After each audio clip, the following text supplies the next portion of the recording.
बच्चों, आज फिर से स्वागत है आपका एक क्लासेस में। पिछली क्लास में मैंने आप लोगों को विद्युत क्षेत्र के बारे में पढ़ाया था कि विद्युत क्षेत्र क्या होता। ठीक है, विद्युत क्षेत्र के बारे में बताया। फिर उसके बाद मैंने आप लोगों को विद्युत बल रेखाओं के बारे में बताया था कि विद्युत बल रेखाएं क्या होती है। फिर मैंने उसके बाद आप लोगों को पढ़ाया था विद्युत बल रेखाओं के गुण, कि विद्युत बल रेखाओं में कौन कौन से गुण पाए जाते हैं, उनकी प्रॉपर्टीज के बारे में बताया था। आज हम बात करते हैं विद्युत क्षेत्र के प्रकार। किसकी बात करते हैं भाई? विद्युत क्षेत्र के प्रकार। जो विद्युत क्षेत्र, ठीक है, विद्युत क्षेत्र को कितने प्रकार से विभाजित किया गया, ठीक है, तो उसके बारे में हम बात करते हैं। ठीक है, तो हम बोलेंगे यहाँ विद्युत क्षेत्र को, विद्युत क्षेत्र दो प्रकार का होता है। ठीक है, विद्युत क्षेत्र को दो प्रकार से विभाजित किया गया है, यानी कि वर्गीकृत किया गया है। तो उसे मैंने एक लाइन में लिख दिया, विद्युत क्षेत्र दो प्रकार का होता है। विद्युत क्षेत्र दो प्रकार का होता है। ठीक है, यानी कि जो विद्युत क्षेत्र वो कितने प्रकार का होगा भाई? दो प्रकार का होगा। ठीक है, अब यहाँ दो प्रकार का विद्युत क्षेत्र होगा। तो देखो जरा ध्यान से, नंबर एक पर हम बात करेंगे। पहले नंबर पर आता है एक समान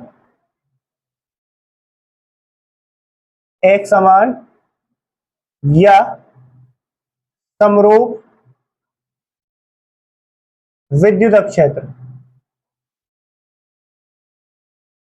एक समान या समरूप विद्युत क्षेत्र, ठीक है, जिसे बोलते हैं हम इंग्लिश में यूनिफॉर्म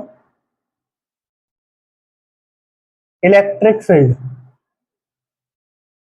यूनिफॉर्म इलेक्ट्रिक फील्ड, ठीक है, ये होगा हमारा। तो एक समान विद्युत क्षेत्र क्या होता है, इसके बारे में हम बात करते हैं। ठीक है, पहले नंबर पर आता है हमारा एक समान विद्युत क्षेत्र, या जिसे हम समरूप विद्युत क्षेत्र भी बोलते हैं। ठीक है, ये क्या होता है? इंग्लिश में बोलते हैं ऐसा यूनिफॉर्म इलेक्ट्रिक फील्ड। ठीक है, अब देखो जरा ध्यान से, एक समान विद्युत क्षेत्र क्या होगा। मैंने आप लोगों को विद्युत बल रेखाओं के बारे में बताया था विद्युत बल रेखाएं क्या होती है। तो विद्युत बल रेखाओं के बारे में बताया था, उसी के आधार पर जो विद्युत क्षेत्र है उसे दो प्रकार से विभाजित किया गया है, एक समान विद्युत क्षेत्र और असमान विद्युत क्षेत्र। ठीक है, अब यहाँ एक समान या समरूप विद्युत क्षेत्र क्या होता है, इसके बारे में हम बात करते हैं। जरा ध्यान से देखो, अब देखो यहाँ पर एक समान या समरूप विद्युत क्षेत्र में क्या होगा, देखो जरा ध्यान से। एक समान विद्युत क्षेत्र में ये मान लो, देखो क्या है भाई, विद्युत बल रेखाएं है। ठीक है, ये हमारी एक विद्युत बल रेखा है। ठीक है, फिर इसके बाद हमने और कहा कि यहाँ पर और विद्युत बल रेखाएं हैं, देखो इस तरीके से। फिर यहाँ पर और विद्युत बल रेखाएं,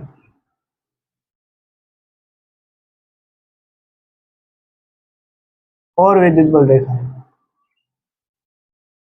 ठीक है, ये और विद्युत बल रेखाएं आई यहाँ पर, ऐसे ही और विद्युत बल रेखाएं आई। ठीक है, तो ऐसी ऐसी बहुत सारी विद्युत बल रेखाएं आपस में मिलकर एक क्षेत्र का निर्माण करती है, जिसे बोलते हैं विद्युत क्षेत्र। क्या बोलते हैं? विद्युत क्षेत्र। अब यहाँ पर देखो जरा ध्यान से, ये जो विद्युत बल रेखाएं हैं, इन विद्युत बल रेखाओं में देखो, ये एक विद्युत बल रेखा, ये 2 3 4 5 6, इस तरीके से ये विद्युत बल रेखाएं दिखाई दे रही है आप लोगों को। अब यहाँ पर देखो, अगर हम एक विद्युत बल रेखा से दूसरे विद्युत बल रेखा को देखेंगे, एक विद्युत बल रेखा से दूसरी विद्युत बल रेखा कुछ दूरी पर स्थित है, तो यहाँ पर विद्युत बल रेखाओं के जो बीच की दूरी है लगभग आप लोगों को एक समान दिखाई दे रही होगी। एक से दो के बीच में कुछ दूरी रही, इनके बीच में भी कुछ दूरी रही, इनके बीच में कुछ दूरी रही, इनके बीच में कुछ दूरी रही, यानी कि इनके बीच की दूरी क्या हुई? एक समान। क्या हुई भाई? एक समान। ठीक है, यानी कि जिस क्षेत्र में विद्युत बल रेखाएं एक दूसरे से एक समान दूरी पर स्थित होती है, तो ऐसे क्षेत्र को हम क्या बोलते हैं? एक समान या समरूप विद्युत क्षेत्र। क्या बोलते हैं भाई? एक समान या समरूप विद्युत क्षेत्र। अब यहाँ पर देखो, मान लो यहाँ पर एक विद्युत बल रेखा है, ये पहले वाली और ये है दूसरी, इनके बीच की दूरी हमने मान ली ए मीटर है। कितनी है भाई? ए मीटर। पहले वाले के बीच की दूरी मान ली हमने। दूसरे वाली विद्युत बल रेखा, तीसरे वाली विद्युत बल रेखा, इसके बीच की दूरी भी ए मीटर है, लगभग एक समान दिखाई दे रही। देखो ध्यान से, यहाँ पर तीसरी विद्युत बल रेखा और चौथी विद्युत बल रेखा, इसके बीच की दूरी क्या होगी? ए मीटर। ठीक है, इसी तरीके से चौथी और पांचवी के बीच की दूरी भी हमने मान ली ए मीटर, और भाई पांचवी और छठी विद्युत बल रेखा के बीच की दूरी भी हमने मान ली मीटर। यानी कि प्रत्येक विद्युत बल रेखा के बीच की दूरी क्या होगी, एक समान होगी। क्या होगी, एक समान। तो इन सब मिलकर बनने वाला जो क्षेत्र होगा वो क्या होगा, एक समान विद्युत क्षेत्र। क्या होगा भाई, एक समान। जब प्रत्येक विद्युत बल रेखा के बीच की दूरी अगर एक समान पाई जा रही, जिस क्षेत्र में विद्युत बल रेखाएं एक समान दूरी में पाई जाती है तो उसे बोलते हैं एक समान या समरूप विद्युत क्षेत्र। क्या बोलते हैं भाई, एक समान या समरूप विद्युत क्षेत्र। तो इसकी डेफिनेशन क्या होगी, यहाँ पे इसकी डेफिनेशन होगी, यहां लिखेंगे इसकी डेफिनेशन। देखो, ऐसा विद्युत क्षेत्र, ऐसा विद्युत क्षेत्र, ऐसा विद्युत क्षेत्र जिसमें, ऐसा विद्युत क्षेत्र जिसमें विद्युत बल रेखाएं, विद्युत बल रेखाएं एक समान, विद्युत बल रेखाएं एक समान दूरी पर, एक समान दूरी पर स्थित हो, एक समान दूरी पर स्थित हो, तो उसे, तो उसे क्या बोलते हैं, एक समान या समरूप, एक समान या समरूप विद्युत क्षेत्र कहते हैं उसे भैया। एक समान या समरूप विद्युत क्षेत्र कहते हैं। ठीक है भाई, ये होगी इसकी डेफिनेशन। यानी कि ऐसा विद्युत क्षेत्र जिसमें विद्युत बल रेखाएं एक समान दूरी पर स्थित हो तो उसे एक समान विद्युत क्षेत्र या समरूप विद्युत क्षेत्र कहते हैं। कोई दिक्कत तो नहीं है, ठीक है। ये होगी इसकी डेफिनेशन और ये इसका डायग्राम है, ठीक है। इसमें देखोगे प्रत्येक विद्युत बल रेखा के बीच की दूरी क्या होगी, एक समान होगी। तो इसलिए विद्युत क्षेत्र कैसा हुआ, एक समान विद्युत क्षेत्र। क्या हुआ भाई, एक समान विद्युत क्षेत्र, ठीक है। अब इसके बाद दूसरे नंबर पर आता है हमारा, दूसरे नंबर पर हम बात करते हैं, दूसरे नंबर पर आता है असमान,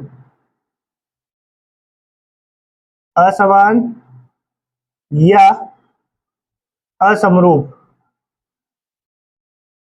असमान या असमरूप विद्युत क्षेत्र।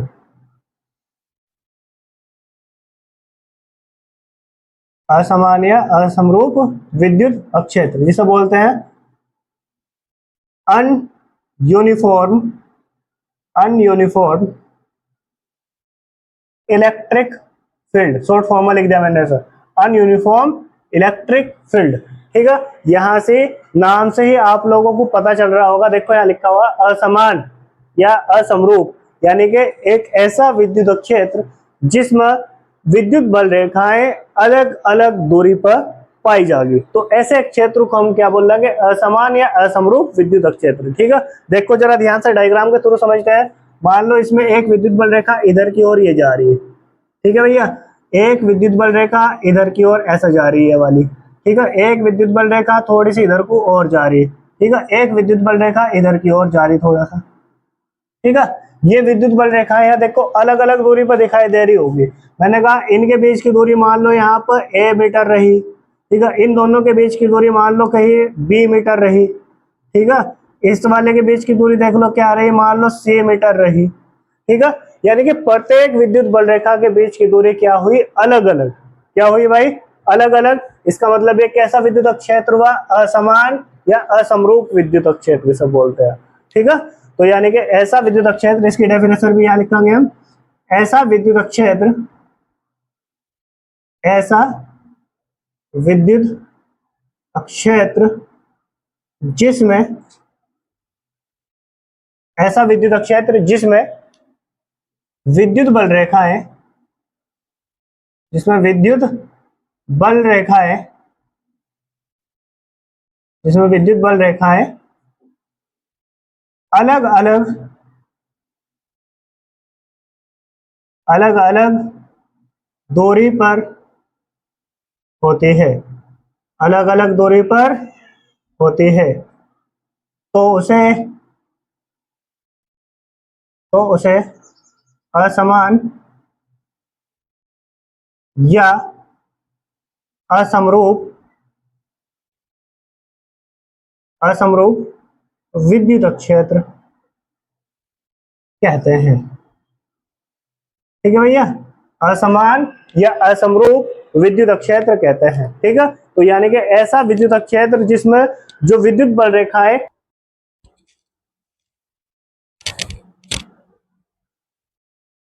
तो अब हम बात करते हैं भाई विद्युत क्षेत्र की तीव्रता की, जिसे इंग्लिश में बोलते हैं इलेक्ट्रिक फील्ड इंटेंसिटी। क्या बोलते हैं भैया?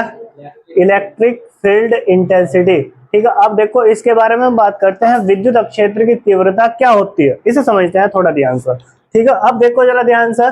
सबसे पहले हम विद्युत क्षेत्र की तीव्रता समझने के लिए बनाओगे सबसे पहले एक समान विद्युत क्षेत्र। क्या बनाओगे? तो एक समान विद्युत क्षेत्र क्या होता है? ठीक है, एक ऐसा विद्युत क्षेत्र होता है जिसमें विद्युत बल रेखाएं एक दूसरे से एक समान दूरी पर स्थित होती है। तो ऐसे क्षेत्र को हम क्या बोलते हैं? एक समान विद्युत क्षेत्र। क्या बोलते हैं भैया? एक समान विद्युत क्षेत्र। ठीक है, यानी कि एक ऐसा विद्युत क्षेत्र जिसमें विद्युत बल रेखाएं एक समान दूरी पर स्थित होती है, तो ऐसे क्षेत्र को हम क्या बोलते हैं? एक समान विद्युत क्षेत्र। ठीक है, इंग्लिश में बोलते हैं यूनिफॉर्म इलेक्ट्रिक फील्ड। कोई दिक्कत यहाँ तक किसी को? ये हो गया हमारा एक समान विद्युत क्षेत्र। अब इस एक समान विद्युत क्षेत्र के अंदर हमने क्या करा? एक परीक्षण आवेश रखा। इस बिंदु को मान लो यहाँ पर एक मैंने परीक्षण आवेश रखा Q0। क्या रखा? परीक्षण आवेश Q0 रखा। ठीक है, जब एक समान विद्युत क्षेत्र के अंदर हम क्या करेंगे? किसी परीक्षण आवेश को रखेंगे तो उस परीक्षण आवेश पर एक बल आरोपित होगा। क्या आरोपित होगा भाई? बल। हमने कहा कि ये एक परीक्षण आवेश Q0 था। इस परीक्षण आवेश Q0 पर, ठीक है, इधर की ओर एक बल आरोपित होता है। ठीक है, उसे हमने बोल दिया F। क्या बोल दिया? F, वेक्टर F बोल दिया। क्या बोल दिया भाई? Vector F। ठीक है, तो हमें क्या पढ़ना? विद्युत क्षेत्र की तीव्रता। क्या पढ़नी भाई? विद्युत क्षेत्र की तीव्रता। तो विद्युत क्षेत्र की तीव्रता क्या होती है? विद्युत क्षेत्र की तीव्रता को हम प्रदर्शित करेंगे कैपिटल E से। किससे प्रदर्शित करेंगे? कैपिटल E से। ठीक है, तो विद्युत क्षेत्र की तीव्रता जो होगी वो बराबर होगी, ठीक है, एक समान विद्युत क्षेत्र के अंदर परीक्षण आवेश Q0 पर लगने वाला बल F। एक समान विद्युत क्षेत्र के अंदर परीक्षण आवेश Q0 पर लगने वाला बल F तथा परीक्षण आवेश Q0, इन दोनों का जो अनुपात होगा, उसे ही हम क्या बोल लेंगे? विद्युत क्षेत्र की तीव्रता बोल लेंगे। क्या बोल लेंगे? विद्युत क्षेत्र की तीव्रता। एक समान विद्युत क्षेत्र के अंदर परीक्षण आवेश Q0 पर लगने वाला बल F तथा परीक्षण आवेश Q0, इन दोनों का जो अनुपात होता है उसे ही हम क्या बोलते हैं? विद्युत क्षेत्र की तीव्रता बोलते हैं भैया। क्या बोलते हैं? विद्युत क्षेत्र की तीव्रता। ठीक है, और ये क्या होती है? एक सदिश राशि होती है। क्या होती है भाई? ये एक सदिश राशि होती है, और जिसमें क्या होती है? एक दिशा होगी। जैसे ये कोई राशि सदिश होती है तो उसके अंदर क्या होती है? दिशा। क्या होती है? दिशा। तो इसका मतलब हम कह सकते हैं विद्युत क्षेत्र क्या है? जो एक विद्युत क्षेत्र, ये कैसी राशि होगी? एक सदिश राशि होगी। कैसी राशि होगी? सदिश राशि होगी। ठीक है, यानी कि ये वेक्टर क्वांटिटी होगी एक प्रकार से। ठीक है, और जब कोई राशि सदिश होती है, ठीक है, तो उसमें क्या होती है? दिशा। क्या होती है भाई? दिशा। अब इसकी दिशा किधर होगी? विद्युत क्षेत्र की तीव्रता की दिशा किधर की ओर ज्ञात करेंगे हम? ठीक है, तो इसके लिए होता है कि जिधर की ओर कोई भी परीक्षण आवेश रखा हुआ, ठीक है, या विद्युत क्षेत्र की तीव्रता अगर हमें निकालनी, तो जिस दिशा में किसी भी आवेश पर बल लगेगा उसी दिशा में क्या होगी? ठीक है, विद्युत क्षेत्र की तीव्रता की दिशा होगी। ठीक है, यानी कि हम बोल सकते हैं इसकी दिशा किधर होगी? बल की दिशा में। जिधर की ओर बल लग रहा होगा उधर ही क्या होगी? इसकी दिशा होगी। किसकी? विद्युत क्षेत्र की तीव्रता की। ठीक है, तो विद्युत क्षेत्र की तीव्रता आप लोगों को समझ में आई? कोई दिक्कत, किसी प्रकार की कोई समस्या अगर हो तो मुझे अभी बता सकते हो भाई साहब। ठीक है, अब हम बात करते हैं इसकी डेफिनेशन की। तो डेफिनेशन कहाँ से बनाएंगे हम?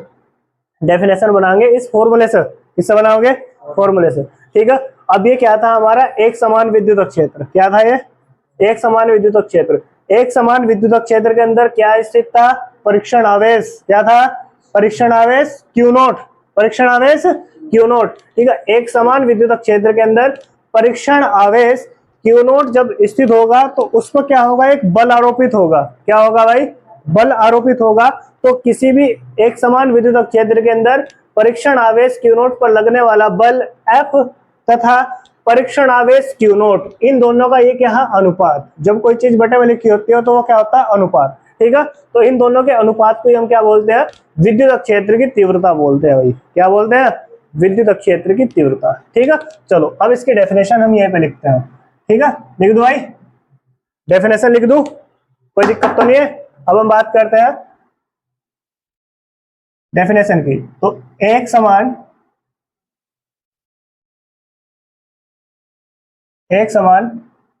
विद्युत क्षेत्र में, एक समान विद्युत क्षेत्र में, एक समान विद्युत क्षेत्र में परीक्षण आवेश,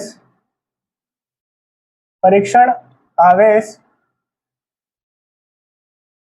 परीक्षण आवेश क्यू नॉट पर, एक समान विद्युत क्षेत्र के अंदर परीक्षण आवेश क्यू नॉट पर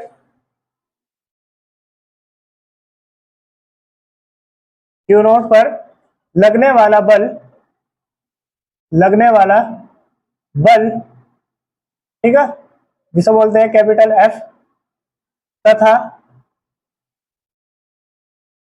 परीक्षण आवेश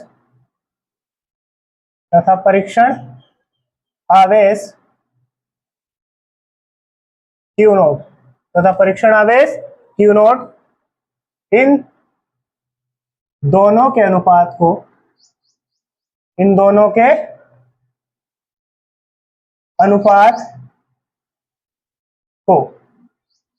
अनुपात को क्या बोलते हैं हम? विद्युत क्षेत्र की तीव्रता कहते हैं। इन दोनों के अनुपात को विद्युत क्षेत्र की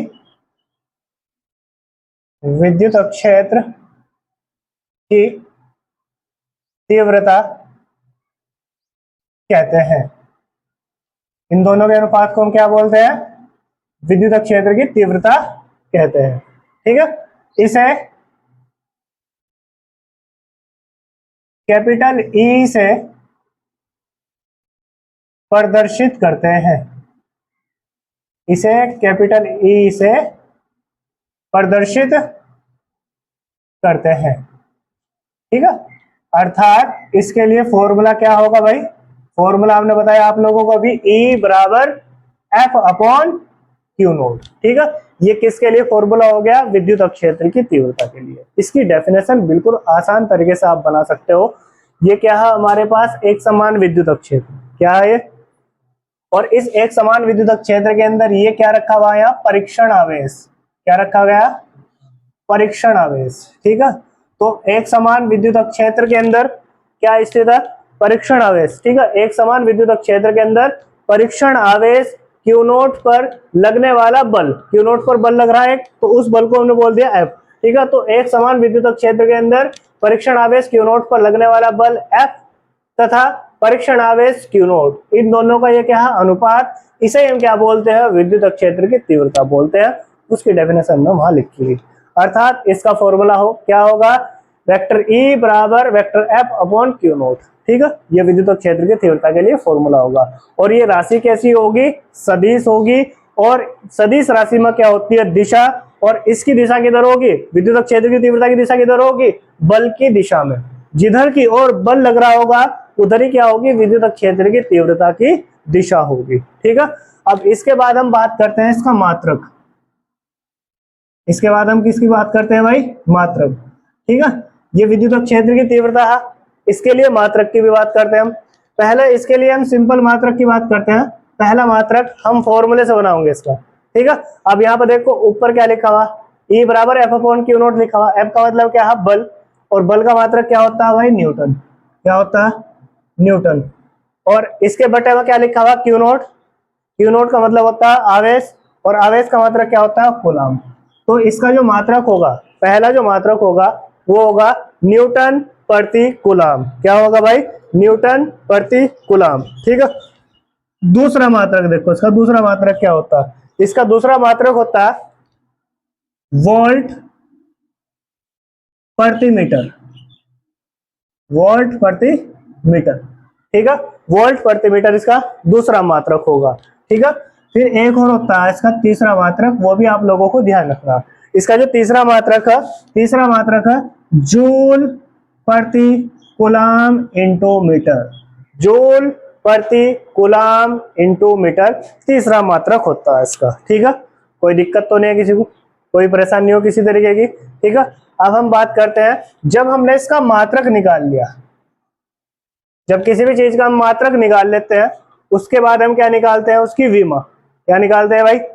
विद्युत क्षेत्र की तीव्रता हमने पढ़ ली, इसकी राशि भी बता दी है कैसी है, सदिश राशि है। ठीक है, इसमें दिशा भी बता दी किधर की ओर है। ठीक है, इसके बाद हमने इसका मात्रक भी बता दिया। जब मात्रक बता दिए तो इसके बाद हम इसकी विमा भी बताओगे। क्या बताओगे? विमा। ठीक है, और विमा हम कहां से निकाल लेंगे? इसके फॉर्मूले से, है ना। अब ये देखो, विद्युत क्षेत्र की तीव्रता बराबर यहाँ पर क्या? बल अपॉन आवेश। बल अपॉन आवेश। ठीक है, बल की विमा आप लोगों को मैंने बताई रखी। बल की विमा क्या होती है? एम एल टी की पावर माइनस ये होती है भाई। फिर इसके बटे में देखो फिर क्या लिखा हुआ? आवेश, यानी कि क्यू नोट। क्यू नोट क्या? आवेश।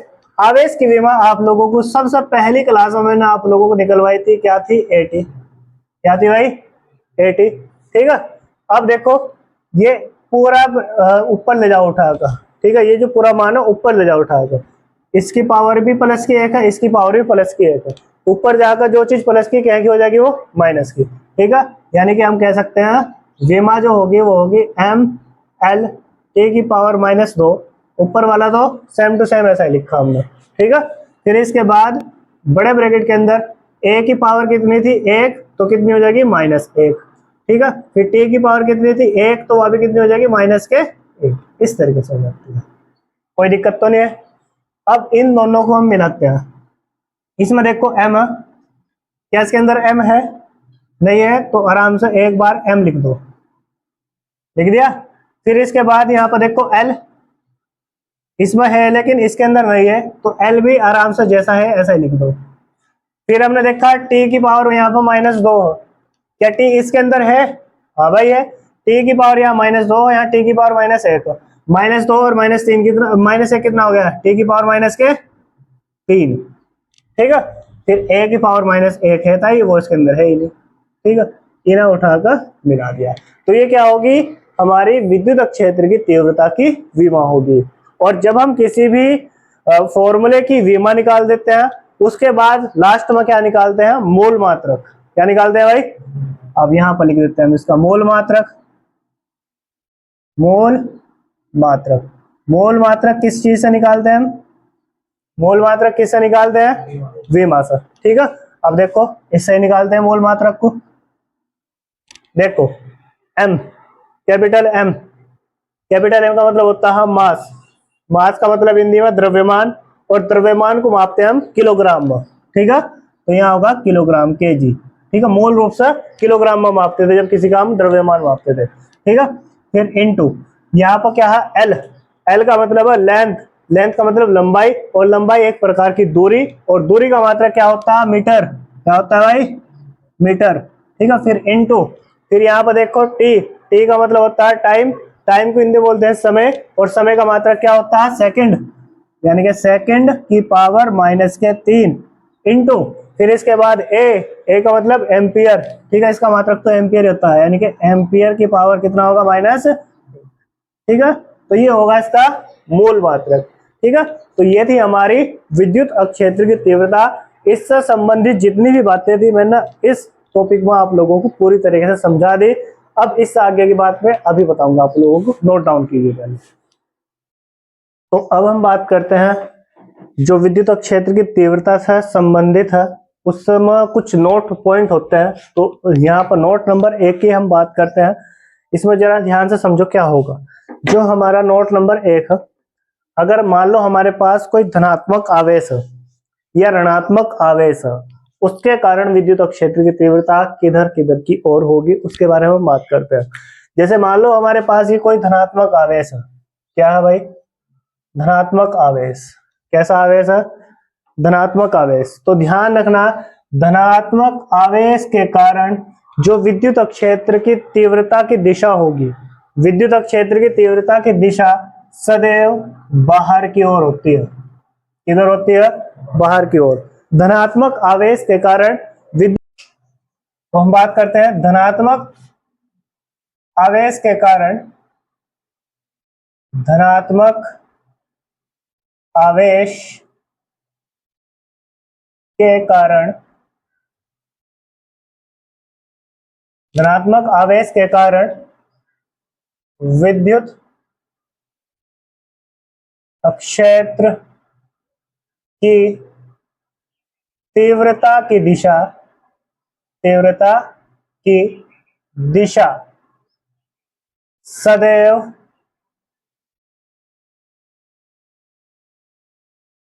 बाहर की ओर, बाहर की ओर होती है। ठीक है, इस पॉइंट का तुम्हें पूरा पूरा ध्यान रखना कि धनात्मक आवेश के कारण जो विद्युत क्षेत्र की तीव्रता की दिशा होगी वो सदैव हमेशा क्या होगी, बाहर की ओर होगी। कहाँ होगी भाई, बाहर की ओर। ठीक है, धनात्मक आवेश के कारण विद्युत क्षेत्र की तीव्रता की दिशा क्या होगी, बाहर की ओर होगी। ये पॉइंट तुम्हें ध्यान रखना। ठीक है, अब हम बात करते हैं note number 2। Note number 2, note number 2 में देखो क्या है, समझो जरा ध्यान से। नोट नंबर 2 में अब हम बात करते हैं ऋणात्मक आवेश के कारण। किसके कारण भैया, ऋणात्मक आवेश के कारण बात करते हैं। तो ऋणात्मक आवेश के कारण क्या होगा, देखो जरा ध्यान से, यहाँ पर ये हमारा ऋणात्मक आवेश। ठीक है, तो ऋणात्मक आवेश के कारण जो विद्युत क्षेत्र की तीव्रता की दिशा है वो हमेशा क्या होगी, अंदर की ओर होगी। किधर होगी, अंदर की ओर। विद्युत क्षेत्र की तीव्रता की दिशा क्या होगी, अंदर की ओर। किसके कारण, ऋणात्मक आवेश के कारण। किसके कारण भाई, ऋणात्मक आवेश के कारण। तो नोट नंबर 2 आप लोगों को कहता है कि ऋणात्मक आवेश के कारण, ऋणात्मक आवेश के कारण, ऋणात्मक आवेश के कारण विद्युत क्षेत्र की तीव्रता की दिशा, विद्युत क्षेत्र की तीव्रता की दिशा, तीव्रता की दिशा सदैव अंदर की ओर होती है, सदैव अंदर की ओर होती है। ठीक है, तो ये आप लोगों को ध्यान रखना कि ऋणात्मक आवेश के कारण जो विद्युत क्षेत्र की तीव्रता की दिशा है वो हमेशा क्या होगी, अंदर की ओर होगी, और धनात्मक आवेश के कारण बाहर की ओर होगी। ठीक है, इतना आप लोगों को ध्यान रखना। ठीक है, तो आज की क्लास में इतना ही। ठीक है, आप लोग चैनल को सब्सक्राइब कीजिए, लाइक कीजिए, कमेंट शेयर जरूर कीजिए। Thank you.